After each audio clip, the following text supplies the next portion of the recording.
അങ്ങനെ Sunday morning എത്തി. ഇക്ക പെട്ടി കൊണ്ടുവന്നപ്പോൾ വേറൊരു പെട്ടിയും കൂടെ ഉണ്ടായിരുന്നു കേട്ടോ.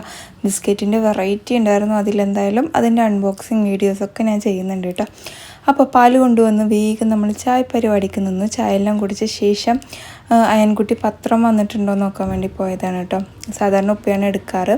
പിന്നെ നമ്മൾ മേടിച്ച ഡ്രസ്സും ഷൂ ഒക്കെ ഇക്കാക്ക് കാണിച്ചു കൊടുക്കുകയാണ്. ഇതാ പെട്ടി തുറന്നു. 2 ആഴ്ചത്തെ ഡ്രസ്സ് ഉണ്ട്. അതിലെല്ലാം പോയി വാഷിങ്ങിനൊക്കെ ഇട്ടു. പിന്നെ നെക്സ്റ്റ് ഒരു പെട്ടി കണ്ടു. അപ്പോൾ അതിലൊരു ക്ലോക്കായിരുന്നു കേട്ടോ. കുഴപ്പമില്ല, നന്നായിട്ടുണ്ട്. പിന്നെ ബ്രേക്ക്ഫാസ്റ്റും കാര്യങ്ങളൊക്കെ ഉണ്ടാക്കിയിട്ടെടുക്കണം. അതിന് മുമ്പായിട്ട് ഞാൻ ക്ലീനിങ്ങും കാര്യങ്ങളൊക്കെ ചെയ്തു കേട്ടോ.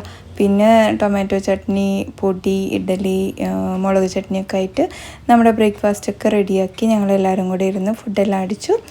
അതിനുശേഷം ചായ എല്ലാം ഉണ്ടാക്കണം കേട്ടോ. ചായ വെച്ച ശേഷം പിന്നെ ഉച്ചയ്ക്കിൽ ഇന്ന് എന്ത് ബിരിയാണി ഒന്നും ഉണ്ടാക്കുന്നില്ല. പകരം നല്ലൊരു അടിപൊളി ലഞ്ച് തന്നെ ഉണ്ടാക്കിയിട്ടുണ്ട്. ഫുൾ വ്ലോഗ് ഉണ്ട് കേട്ടോ.